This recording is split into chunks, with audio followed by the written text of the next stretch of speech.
Hello everyone and welcome to another episode of the Stay Hungry podcast. Today I've got an extra special guest for you. Yeah, it's our Digital Marketing Apprentice, Abbi Evans. Let's go.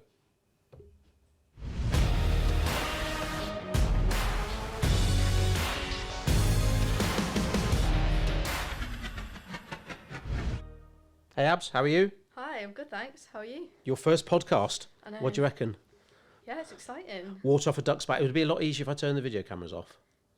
Yeah. Oh, come on. One of the questions I'm going to ask you later on is about you in front of the camera. Because let's face it, in Belfast, I think you showed us all up in front of your skills in front of the camera. So get in front of the camera is important. We'll talk about that later. So, I mean, do you explain to listeners what you do at Codebreak?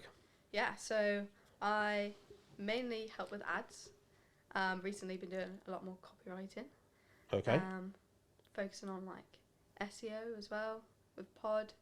Learning a bit of everything to try and up my skill set. Cool. So do you want to share sort of what you'd be happy to share with the listeners about why you're here, as in like sort of, you know, you did your GCSEs, went to college. Yeah. How'd you end up at Codebreak? Okay. Apart from our good fortune. Yeah. I did my GCSEs. One of those was business. I got a 9.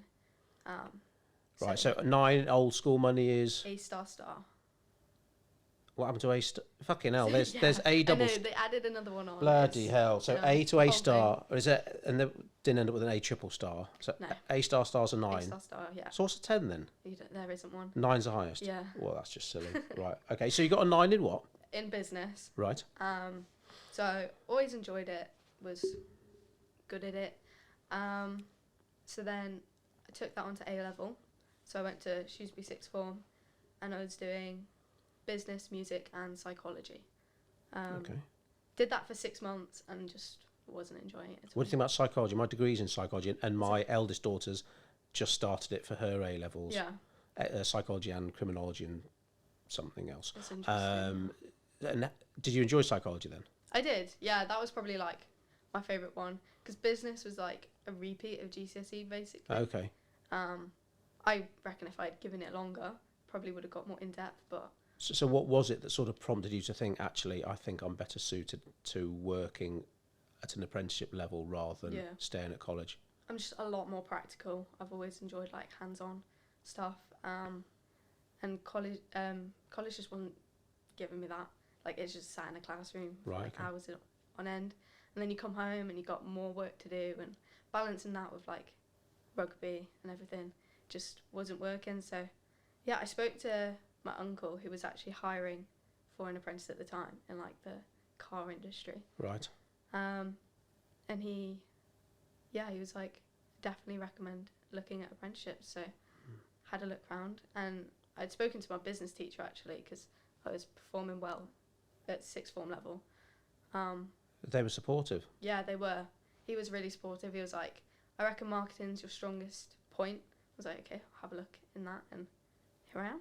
Wow, because there were apprenticeships when I was at school back in the 1800s, but pretty much everyone after GCSEs went on to do A levels. Yeah. A couple of people went into the army and stuff like that, but it was almost like A levels then university. But now there's such a wide range of options, and I say to my daughters now, you know, it doesn't have to be university. If you don't know what you want to do, maybe an apprenticeship could be the best way forward. So if anyone's listening and they've got sons or daughters around this stage, then apprenticeships definitely on the cards. I've got to say, well, you're a 4th apprentice? Yeah. I think so, yeah. Apprenticeships always worked well here. So come on to a bit more about Codebreak. Firstly, how would your mates describe you? I'd like to say funny. I've got to back myself on that a bit. Okay. Yeah, funny, determined. I think if I put my head towards something, I'll definitely go and get it. Good trait to have. Thanks. Is that determined or stubborn, or are they the same thing? Probably a bit of both. Yeah. Yeah. My mum always says about me stubborn from birth, and I used to think that was an insult, but I think it's a compliment actually. Yeah. Stubborn. Headstrong. Exactly. Get you through a lot. Yeah. And what do you think your fellow code-breakers, how would they describe you? I know you haven't been here long yet, but what would they say about you behind closed doors? Never for you to hear. I think pretty chill actually here, to be fair. You are fucking horizontal. I got to be honest. Yeah, I can't think of many people I know so chilled. and obviously you're a lot younger than most of the people I know as well. It's an amazing trait to have. Thank you. Yeah, I think I get all my crazy out the way at other stuff, and then when I come to work, I'm pretty zoned, to be fair. That's good, because I mean, a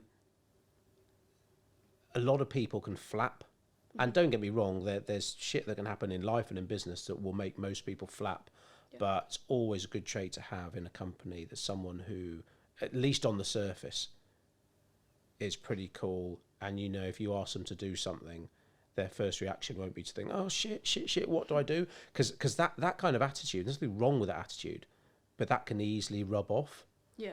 And sometimes all you need is a handful of people at one company to be the flappers, and that can really set the tone.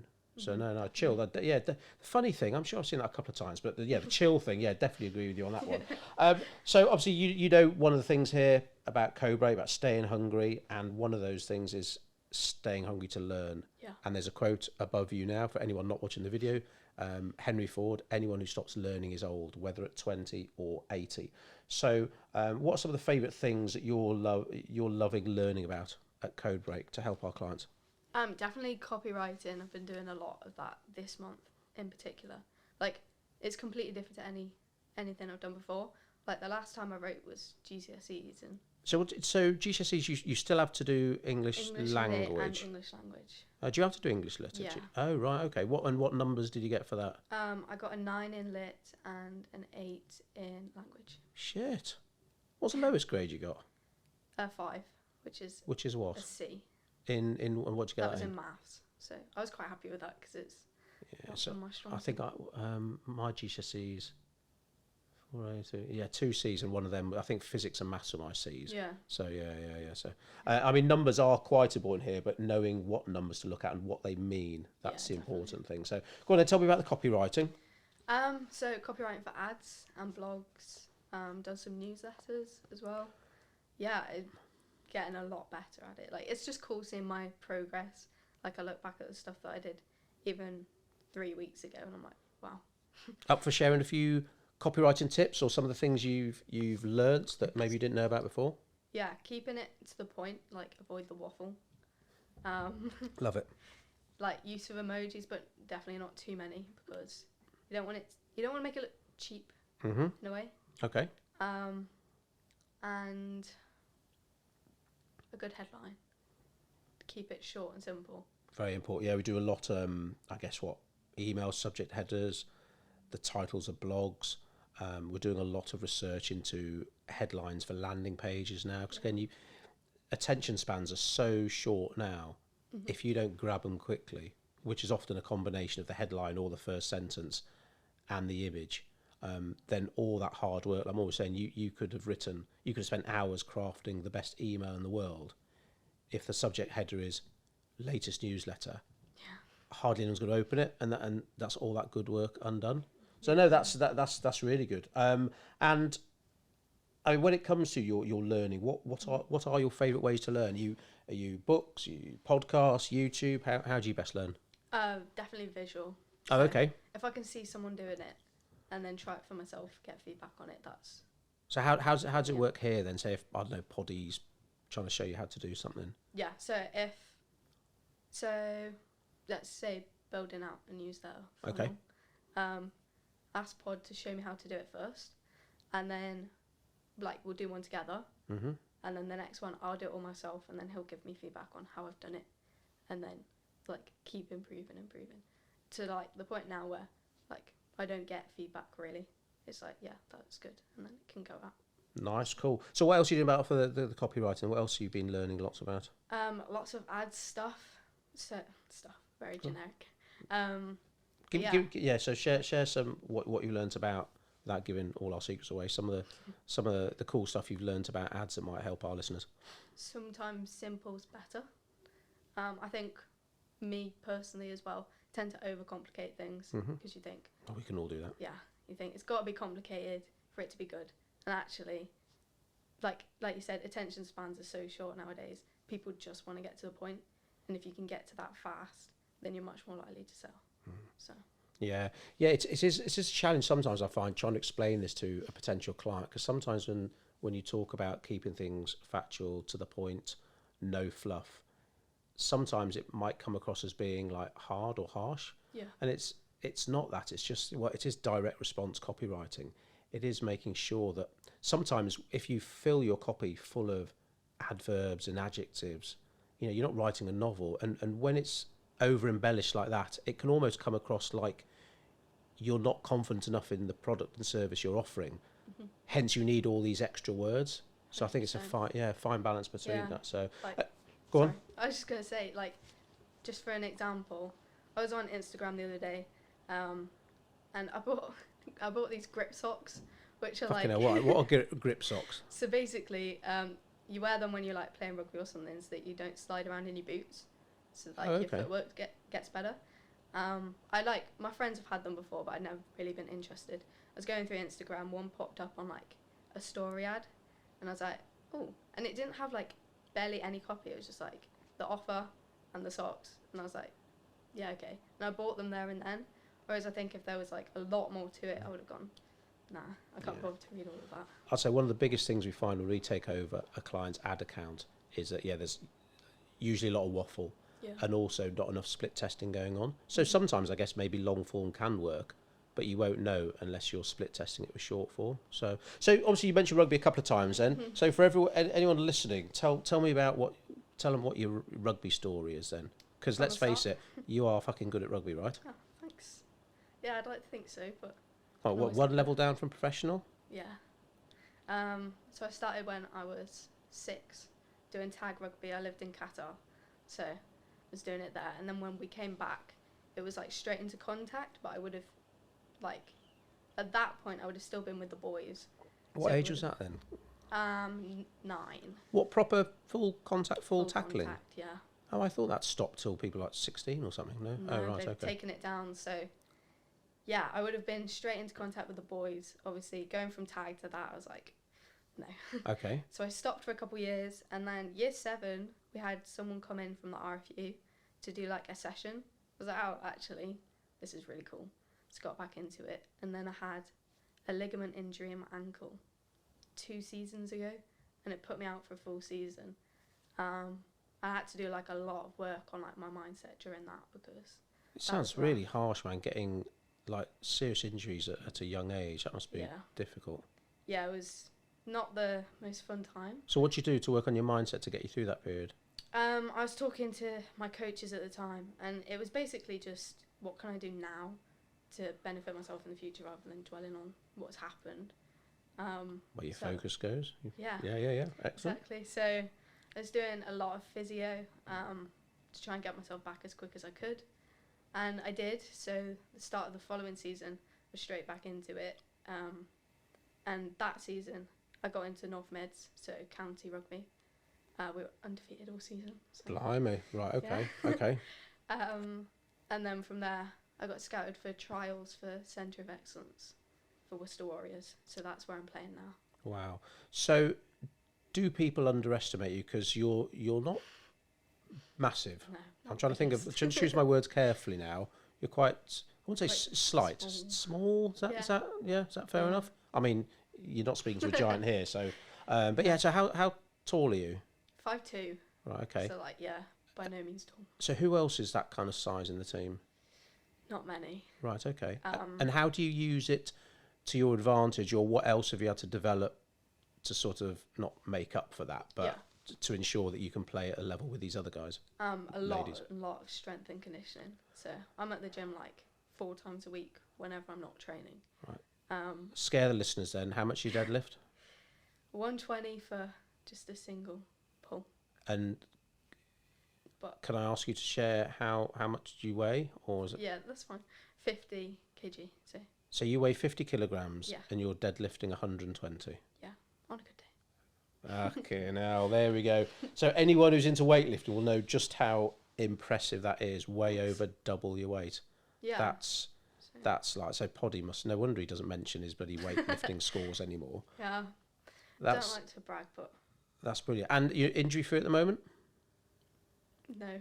But your wrists? Yeah, I've ripped the ligaments up my forearms. But it's like a long-term injury, so I can still play. So when I made that joke about you're still able to type, that was okay. That wasn't. Yeah, it's fine. Brilliant. That's amazing. So you do all that. You come into work 4 days a week. You're at the apprentice provider 1 day a week. Yeah. I mean, that's how do you? Because I mean, we talk a lot about productivity here, about how to be time efficient as well as cost efficient. So how do you juggle everything? I think just like not seeing everything as a job. Like I love coming into work, and I really enjoy it. So, like actually everything that I'm doing, even though it is a lot, I'm enjoying all of it. And if there's something that I'm not enjoying, then working to cut that out. Because I was also doing kickboxing on top of this, and I absolutely loved it. But it was getting to a point where like I was doing too much. So I've stopped that for now. I just do a bit at the gym when I go. But yeah, I think obviously I spend a lot of my time in Worcester. So you passed your driving test. Are you driving there on your own now? Sometimes. Wow. My mum coaches, so. And how long a drive from that is from your home? About an hour 30. So. And you do that how many times a week?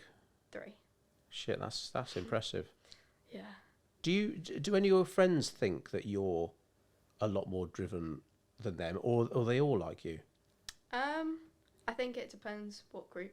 Like my rugby friends are always like, you do a lot, like how.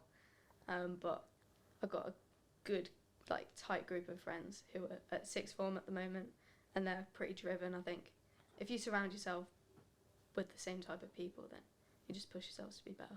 You're the average of the 5 people you spend the most time with. Yeah. Online and offline. So, and where do you think this hunger came from? I think I just always had it, to be honest. Like, I've always wanted to be the best that I can, and like, I want a good future. So anything that I can build on now just benefits me later on. Nice. I mean, sometimes I do wonder how much you can teach and help someone to become more hungry, or whether, like that joke I made about my mum saying I was stubborn from birth, are there certain traits that you're just born with, whether good or bad? Yeah. And they'll sort of always be there. Whereas if someone is like not hungry at all, but they want to succeed, can those kind of traits be taught? I don't know. So we talked about copywriting. Obviously we use AI, but like with most tools, it can be used well and it can be used badly. So again, without giving away too many of our secrets, are you getting involved in that side of things? Or because I know Marth goes on about it a lot, but if you're using AI, sort of what kind of examples, where are you using it? A lot in blogs at the moment. Okay. So if you're like feeding it in the information of the business, but you're very specific and use short sentences, then you're asking it to copy like the tone and style. So you're giving it actual instruction rather than just saying, here's this, make this. Then it gives you like something really good. But you've got to be careful because sometimes it uses very similar language in everything that it does. So you've got to pick that out. What do you mean? So like certain words that ChatGPT will always go for. Oh, right, okay. So when you're like reading through it, you've definitely got to put your own words into that. You can't just copy and paste. So ChatGPT basically is like a human then, because we all have our favourite phrases and words. I know, like, say for example, help is a popular word, and some people latch onto that, and you'll read a piece of their copy and they've used the word help like 50 times because it just becomes second nature. Yeah. So, so are you getting pretty good at spotting, like when you're proofreading stuff, like what's been AI generated? Yeah, I think so. I think it's definitely the same words every time. Like it likes to say in the world of, or in the landscape of. In the landscape of, fucking hell. Would any normal person say that? No. So it's just picking that out and putting in your own twist. Cool. Who's the AI genius here? Who's? Can't say Joel. Okay. Probably Martha. Ah, cool. Yeah. Yeah, so Martha and Joel are sunning themselves up in Glasgow at the moment, working hard. Probably not sunning themselves, actually. No, but yeah, they're up at a conference there. So you haven't gone to Glasgow, but obviously you came with us to Belfast. Yeah. And we did a big photo shoot. A couple of us did some videos as well. You seem to be super cool in front of the camera. How do you appear so comfortable, or would you say that you and your mates, you've grown up being in front of the camera anyway, so it's water off a duck's back? Yeah, I'd say that's part of it. Like, there's always cameras everywhere nowadays. Mm-hmm. Like, you could literally be walking down the street, someone's recording a TikTok, you're in the back of it, like, you're not even aware of it. But yeah, I think I also just like mentally preparing myself. Like, if I know I'm going to be in front of the camera, like, take myself away 10 minutes before and just think through what I'm going to do, and then it's chill when it happens. And are you quite cool when someone takes, you're in a photo, someone takes it, are you the sort of person who says, yeah, whatever, or 72 takes later, you're still not happy? It's a bit of both. Right. A bit of both. Right, in the middle, so 36, is that half of 72? Yeah. Yeah, okay, because I mean, sometimes with some clients, you can struggle in terms of content because they're totally camera shy. Yeah. And when you go, say, to, I don't know, a business website, and it's all stock imagery, like one of the biggest selling points of an independent business is the people behind the business. Yeah. And so if they haven't got an about page on the website, they're missing a trick. And if they do have an about page, but that's still full of stock photography, they're still missing a trick. So being comfortable, or just fucking the comfort and just making yourself do it because you know it will improve the results. Yeah. It's crucial. So getting in front of the camera, your team, and then of course the next step up from that is getting comfortable on video. So have you done any videos for us yet? Have you? Yeah, we did that little one in Belfast where we asked all our like bits about us, got to know us. Oh yeah, I'm not sure I've seen all that yet. No, we saw a little bit. Me and Pod, I think. Oh really? Okay. Yeah. Because that is equally crucial. Is that video is the most engaging of media, but some business owners might say, no matter what, I'm not getting in front of a camera. Yeah. And some of the training we do, so it's not just done for you, sometimes we'll consult and train with clients, it is getting them more comfortable and giving them some sort of tips and tricks on how to maximize video for their business. Because if they're able to get in front of the camera and speak about not just what they do, but why they do it, who they help and how, that kind of stuff, it's persuasive marketing. Yeah, people buy from people. Exactly, yeah. And when you see some shit stock photography all over a website, straight away it's like, well, okay, well, I can make this website work better for you. Because a lot of people talk about traffic and getting people to your website or getting people into the top of your funnel, but all those eyeballs without conversions is just sort of like vanity marketing. So okay, great, you've worked hard, you probably spent time, effort and money getting people to your website. What are the top 5 things you can do to turn more of those visitors into inquirers? And photography is one of them. So I've got quite a few other questions here now. But we talked about ways to learn. Are you reading a book at the moment? And if so, what are you reading? I'm reading. Stay Hungry. Well, I read that one. But Excellent. Yeah. I wonder how many people we interviewed hadn't read the book. Don't know. But you obviously had, hadn't you? Yeah. Brilliant. So apart from Stay Hungry, what are you kind of reading? What's your favourite kind of books to read? I quite like autobiography. Oh, okay. So at the moment I'm reading Ruby Tui Straight Up. Who? Ruby Tui. She's a rugby player for New Zealand. Ruby Tui? Yeah. Oh, okay. She's really cool. Right. World What's class. cool about her? I think just her drive. Like, so basically the book's about her growing up, her upbringing, how she got into rugby now, and what the future looks like for her, and just the way she like navigates it all. Wow. So what are kind of some of your key takeaways so far from that book? Are there any lessons and learnings for you? Yeah, just staying driven, and like, not every day is going to be a good day, but that doesn't mean like your whole life is going to be bad. And if you do pick up, say, an injury or something, you can turn that around and make it positive. You can learn from that. So. Well, I love an autobiography as well. I'm hoping, fingers crossed, my birthday come up soon. Someone's going to get me the Arnie book. So I've got his total. So I don't know if you've read it, but Total Recall, his first autobiography, is on our bookshelf. Yeah, have a look. And in terms of drive and what Arnie did to get where he got is amazing. Stuff like, because he was an immigrant to the US when he first came, he was only allowed to study a certain amount of hours at a college. Really? So when he wanted to improve his English, he just joined multiple colleges. So he was going to multiple schools. He had a building job that he became a millionaire through that way before the movies. Wow. And he was doing supplements. He was obviously training at the gym. He was just doing all that. It's just an amazing story about dedication, hard work, because pretty much behind every success story is hard work and effort. Yeah. Sometimes it might look really easy and quick, but chances are that ain't the case. It required learning and drive and determination. I think you get out what you put in. Exactly. And a lot of people that I know think they want something, but they're just not willing to put the effort in to get it. And like, if you don't have that drive, you're just never going to get there. I think, couldn't agree more. I think in our game, probably every business owner thinks they're hungry. Yeah.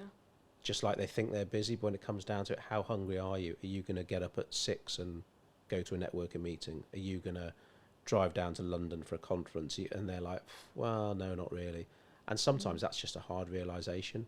But yeah, I think the willingness to learn, to lift the weights and do the reps can't be underestimated. Yeah. One final question for you then. Who's got the best taste in music in the office? Oh, I knew this one was coming. Oh, did you? Yeah, well, had a feeling. I was going to say me, but I feel like that's... See, I don't know after the drive to the airport for Belfast. Oh, when I had 80s, Virgin 80s on or whatever it was. Yeah, Pod put his AirPods in. All right, well, I've coughed enough times now. And did he? Cheeky bastard. Yeah. What a Philistine. I'd say Marth. Marth? We got pretty similar music taste. Yeah. What does Marth listen to? Bit of country, bit of Harry Styles. Mix it up. Country and Western? Yeah. Fucking hell. I used to hate it, but I love a bit of country now. Talk about ending a podcast on a low. Right, okay. So it isn't me who's got the best taste in music. There we go. Abbi was doing so well. As ever, guys, you want to know more about getting better results through better advertising, visit codebreak.co.uk. Abbi, thanks for your time and insights. It's been awesome. Thank you very much.